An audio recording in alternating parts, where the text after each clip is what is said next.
My name is Emily Miller. I've been remarried for 5 years and live in a family of 4, including my mother-in-law and my husband's child from a previous marriage. My husband, John, has a 14-year-old daughter, Sarah, from his previous marriage. She's in her 2nd year of middle school and seems to be at a difficult age. She doesn't seem to think too highly of me. My mother-in-law dislikes me because Sarah does.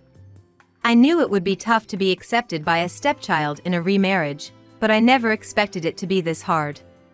However, I believe my husband is on my side. I think. John claims to be a novelist and tries to gain recognition by posting his work online. I thought he might be getting offers from publishers, but all he gets are a few ghostwriting jobs. Basically, he's just waiting for someone to buy his stories that he uploads online, not really making it big. Before we remarried, I had no idea about his situation and was made to read his numerous online stories, thinking they were the real deal. I'm a writer, you know. He would say this with a serious face, drinking and showing off his knowledge. Believing in his charm, thinking there's no one as wonderful as him, I decided to remarry. But after getting married, I realized that John is the type of person who lives off others while dreaming big. He brags about being a famous writer. Yet he can't manage money at all. I'm a writer, so I don't worry about money. If I did, I couldn't write good stories. I'll leave the details to you. Those were the first words he said to me after our marriage, and I misunderstood them as trust. John seems to believe that he's getting royalties in his bank account. While he does work occasionally, the only jobs he gets are for ghostwriting, so there are no royalties coming in.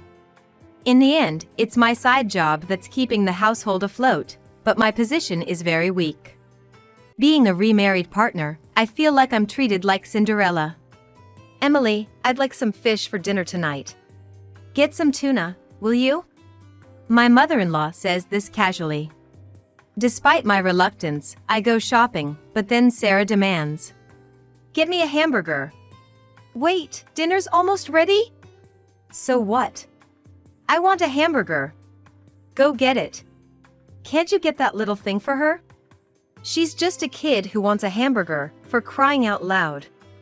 It's not about being stingy, they just don't understand that dinner is almost ready. Who do you think you are? And give me $100. $100? Yes. What for? There's this trendy character merchandise that my friends have, and I don't. I have to buy it. Oh dear, that's terrible. If you don't have the same thing, you'll be left out. Emily, give her the $100. But this month is tight. What? What kind of wasteful spending are you doing? Aren't you getting royalties from your son's books? Don't tell me you're using it all for yourself and not giving us any? That's awful. Why did Dad marry someone like you? You're the worst. Really? What a terrible woman. I haven't spent a penny for myself. Sure. These two don't understand anything about money.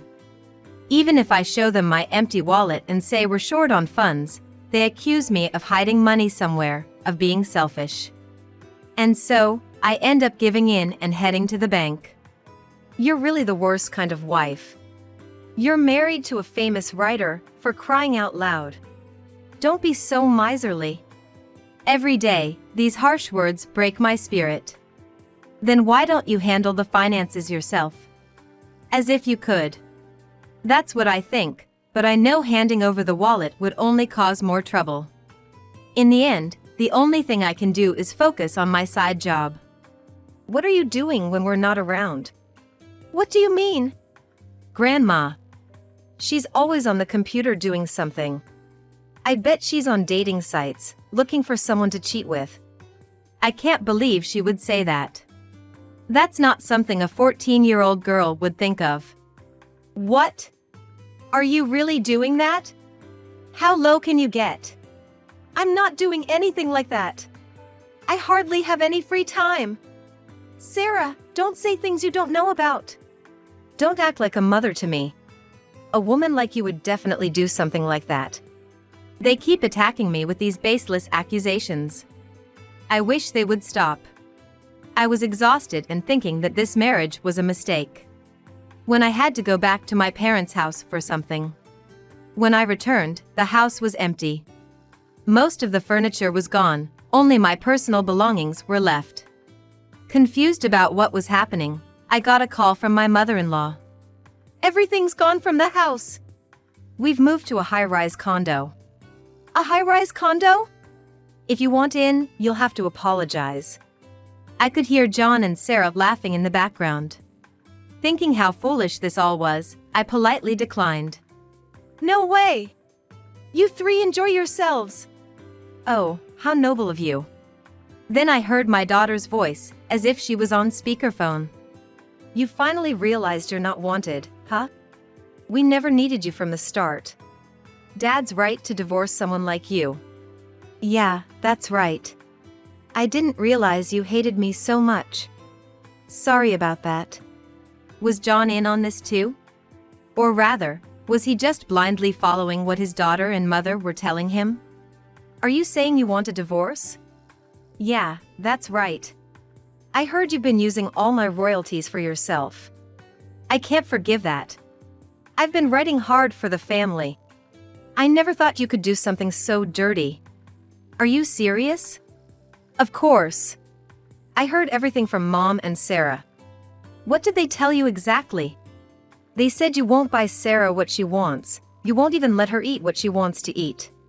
You're doing the same to Mom, and on top of that, you're looking for someone to cheat with." "That's shocking. Why would you think I'm looking for someone to cheat with? When would I even have time to cheat? I hardly ever go out." "You went out today, didn't you?" "Yeah, I went out, but I wouldn't go cheating wearing jeans and a worn-out t-shirt. If I had time to cheat, I'd do something else. I don't know what you think, but the fact is, Sarah and Mom hate you. I can't see you as a wife when the family hates you." "I see. But how did you manage to rent a high-rise condo?" "We don't have that kind of money. I borrowed from a payday lender for now." "What? You're kidding! Why are you so surprised?" "You've been managing my bank account, so I had no choice. Once the divorce is final, give me back my bank book. After all, the royalties come into that account. Oh, and I won't pay you any alimony, by the way." "Alimony?" "Yeah. Just because you're married to a famous writer, don't even think about asking for alimony. If you do, I'll sue you for cheating." "You can't sue me for alimony. I haven't cheated." "So, what should I do with the divorce papers?" "I left the divorce papers on top of your computer." When I went to my room, sure enough, there were the divorce papers on my computer. With John's signature on them. The divorce papers didn't make me feel sad or anything. Instead, they seemed to mock me. "Just sign it and file it, and that'll be the end of it. After that, you and I are strangers, as are my mother and Sarah. No matter how poor I get, don't come begging me for money. Don't worry. I'll send you the bank book, so just give me your address." "You're not planning to barge in, are you? Like, breaking in while we're not home? Is your high-rise condo so poorly secured that I could do that?" "Don't worry, Grandma. We have security here. If someone crazy like her shows up, they'll be caught right away." "Yeah, right. Fine, I'll email you the address." And that's how I finally broke ties with my husband. No more Cinderella life for me. I moved out of my current house and rented a spacious apartment for myself. I decided to spend my time and money on myself from now on. 2 months have passed since then. I was enjoying my freedom and daily life when I received a call from my ex-husband, John. "Wow, long time no see. How's life in the high-rise?" "Ah, it's great." "So, why the sudden call?" "The real estate agent told me the rent couldn't be withdrawn." "You haven't been withdrawing money from my account, have you? I sent the bank book to you. You got it, right?" "Yeah, I got it." "Then there's no way I could withdraw anything." Besides, there's no money to withdraw anyway. Strange, then why can't the rent be withdrawn? Did you check the account balance? Huh? John said, hold on a second, and seemed to move somewhere, probably pulling out the bank book. Hey! Why is the balance only $120.76? You must have been using it, right? I should have received royalties last month. How could I use it? Why don't you check the last transaction date on that bank book? Huh? $600 7 months ago? Why so little? I remember when you got that job. The editor originally wanted another ghostwriter, but he got sick suddenly, and they asked if anyone else was available. You volunteered, but the editor wanted someone else, and you ended up writing it for a bargain because they had no money. You were just used, you know. That's ridiculous. Forgot about it? Well, you didn't seem to care about the payment anyway. No wonder you forgot. Typically, ghostwriting pays much higher. The average is around $16,000, but John's lack of fame and skill made editors reluctant to hire him. That's why he barely got any jobs. He was the last resort. So even this amount was a blessing for him. What about the royalties? I should be getting them every month. You never received any royalties. That's ridiculous. Ghostwriters rarely get royalties, especially not someone like you. What do you mean, someone like me? Oh, sorry. Anyway, that's the reality. Can you even pay the rent for your high-rise? But we're divorced now, so it's none of my business. This is weird. It's definitely weird. What's weird? My books are selling. Are you dreaming? I've never heard of your books selling. You upload free ebooks, but does that even make money? If it does, how much? How many people are buying them? Have you checked that? Well, I'd seen John's page before, and there were only traces of 4 or 5 books being bought. Probably by his acquaintances. I don't know if they sold after that, but even if they did, it couldn't be more than 10 copies. Wait! Let me check! While John was checking and I was waiting, I also looked at his work, and the reviews were awful. Terrible. So boring. Give me my money back. It seems there are indeed people who are buying his work, after all. But, surprisingly, there were also comments like, "This gave me courage." Curious, I read them, and it turned out they found courage because his writing was so bad, it made them feel better about their own work. I almost wanted to applaud. I could hear noise and commotion on the other end of the phone. His mother and daughter were also in a frenzy. Hey, I get that you have no income now, but how have you been living up to this point? It seems he finally understood the reality of having no income. It was my income. Liar! Your income can't be that much. True, my income from my day job in administration was around $1,800 a month. It would vanish on rent, utility bills, tuition, and allowances for my husband John, his mother, and his daughter Sarah. Realizing this wasn't enough to live on, I, who always loved writing, started working as a freelance writer. And it was a hit. I began receiving job offers one after another. That's how I managed to cover our living expenses. Thanks to that, I even managed to save some money, which allowed me to rent a bigger apartment than where we used to live. If we hadn't divorced, that wouldn't have been possible. So, thanks for divorcing me. That's ridiculous. So what are you going to do about the high-rise condo? You rented it yourselves, so you'll have to figure it out. We're divorced, so it's none of my business now. John was so shocked he seemed lost for words, and all I could hear over the phone was his breathing. About a week later, I got a call from Sarah, my former stepdaughter. Mom, are you doing okay? Oh, Ed. What? Huh? Ed? Ex-daughter. Ed. Are you okay in the head? Feeling great. I've been in top shape since I left you guys. Hey, is that sarcasm? Yes, sarcasm. Got it? Geez, Mom. I felt a chill down my spine at her overly sticky way of calling me Mom. So, what do you want? Well, it seems like Dad doesn't have any money. I figured as much. So, I was hoping you could help us. Really? You're asking me for help after how much you disliked me. I never disliked you. I liked you so much. I just didn't know how to get along with you. Really? So now you're cozying up to me because you found out there's no money at home? Let me ask you, would you leave someone you like alone and move to a high-rise condo? Doesn't make sense, right?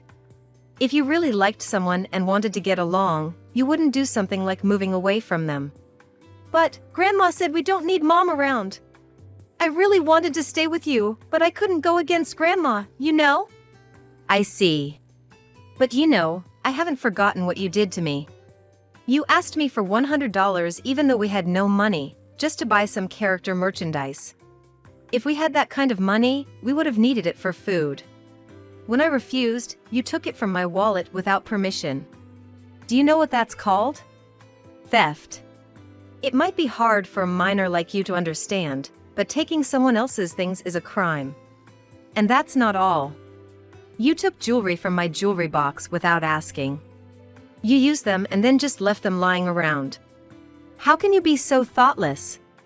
You'd leave your clothes everywhere, and your room was always a mess. It was disgusting. No matter how many times I asked, you never tried to tidy up. It was beyond frustrating. And yet, you had the nerve to call me noisy. I don't want to be called Mom even as a joke by someone like you. It's creepy, so don't ever call me Mom again. Ugh. Just shut up, you stupid old hag. No matter how sweetly you pretend, I know it's all lies. After all you've done to people, you think they'd help you when you're in trouble? What do you mean? What do you mean? Knowing I'm in trouble and not helping. You really are mean. I don't care what you say. It doesn't bother me at all. Besides, moving to the high-rise apartment was a decision made by your family, right? It's none of my business. You chose this, so you should deal with it yourselves. I've become the stranger you all wanted me to be. If you have complaints, talk to your dad and grandma. I can't believe it. I was being nice to you, and this is how you treat me. I shouldn't have been nice in the first place. You think that was being nice? You were just trying to deceive me and failed. Sorry, but don't underestimate adults. Back when we lived together, Sarah used to call me an old hag. Now she's calling me Mom, so something must be up. It seems the whole family is trying to trap me and take my money. They must have thought they could manipulate me using the child. But after everything that's happened, it's not going to work that easily. Yet, the three of them can't give up their high-rise lifestyle and are struggling without moving out. They're stuck in a cycle of borrowing more from payday lenders, even though they haven't repaid the debt from renting the high-rise. It's clear where this is heading, but they seem to think everything will work out somehow. However, there's a limit. When they couldn't make the monthly payments and received a court notice demanding full repayment, John, realizing the seriousness, found out where I live and came to my apartment directly. Emily! No, Miss Emily, Your Highness! Please, I'm begging you, help us! How did you find out where I live? I looked it up. Scary. I thought you had lost the use of your legs with all the trouble you've put on me. Don't be so mean. Mean? I'm just being honest. Please, I'm begging you, lend me some money. You're still living in the high-rise? Yeah, we haven't considered moving out. Really? How are you managing to live with no money? We borrowed a lump sum from a payday lender. Are you an idiot? You know how high the interest rates are there. You can't even repay it, so why borrow? You haven't even paid back the money for renting the high-rise, right? Yeah, haven't paid it back. Why are you so proud of that? Just leave the high-rise already. As a struggling writer, you should live in a cheaper apartment. How can I do that? Huh? A top writer like me living in a cheap apartment? I'd be laughed at by the publishing houses. Don't worry, you're already being laughed at. That's not true. Face reality. Ghostwriters get paid an average of $16,000 per job, and you're taking them for $600. Can't you see how little they respect you? You're not even considered seriously. That's not true. I just gave in because the editor was in trouble. You're still saying that. Soon, I'll write something only I can write, something big. Say that after you win an award. Right now, you're not even close to honorable mention. Awards aren't everything. Sure, but if you won a big one, it would turn everything upside down. It's not like that. I have my own Hearts Award. Your Hearts Award, what's that? It's an award in my heart. How utterly foolish. So, you mean nobody else recognizes your work? It's not even worth discussing. Just go home. Don't say that, I'm really in trouble. Recently, Sarah's been throwing tantrums, wanting this and that. Well, of course. You can't afford to buy her anything. She says she can't relate to her friends because of that. There are ways to socialize without things, especially at her age. No, it's sad. I want to buy her things too. Oh, and now she's saying she won't go to school anymore. Why jump to that? She says school is boring because she can't relate to her friends. She's just like you, saying such foolish things. It's your fault for not teaching her properly. There are other ways to handle things, especially for a middle schooler. Please, she's been acting out recently, even punching holes in the walls. Oh, so the high-rise is poorly built? Why don't you write a novel about it? Remember the novel Jenga that became popular? There are people suffering from domestic violence, so if you write a true story, it might be a hit. I already wrote one. It only made things worse. How so? I wrote it and posted it online, and everyone realized it was about Sarah. Now her friends are laughing at her. She's actually stopped going to school. Why would you write it in such a way that everyone could tell? It's your fault. I can't write nonfiction. But you can write fantasy stories, can't you? Everyone says it's all my fault. Well, I guess they're right. If you're even remotely a novelist, you should have some ability to embellish. In the end, they just yell at me to bring you back. Me? Why? They think with you here, we could manage the money somehow. What? I'm appalled. Don't say that. Admittedly, when you were here, we managed to get by. But living in a high-rise is impossible. Can't you make it work somehow? I really can't. So please, help us. No, I have no intention of helping you. Are you still working in administration? No. What? What kind of job are you doing now? You need a good income to rent a big apartment. Obviously. What are you doing then? I'm a writer. A lighter? Like one that lights up and burns? Who would set themselves on fire to make money? I'm not that brave. Then, what kind of writer? Don't tell me, a ghostwriter? Yes. I get quite a few ghostwriting jobs. There are a lot of requests from publishing houses. Besides, I also write blog articles. It pays well. The last ghostwriting job I did earned me $26,000. Plus, they give me royalties, so I'm looking forward to the future. You're lying! How is that possible? I've always liked writing. I never thought I could make money off it. Living with you, I had no choice but to try, and it worked out. Now I can make a living as a full-time writer. Then help us out. No. Fine. Let's remarry then. With whom? With me, obviously. You suspect me of cheating when I haven't, and you still think I'd remarry you? I don't care if you cheat. If we can live in the high rise, I'll endure anything. You don't have to endure anything. I have no plans to remarry you. Don't say that. I don't want anything to do with you. Give it up. Seeing John groveling at my feet was pathetic. I thought it could make a good novel. After that, the John family finally moved out of the high-rise. Their new place was a cheap apartment, but it turned out to be a haunted one. They must have thought going for the cheapest possible option was best. But I wouldn't voluntarily choose to experience such fear.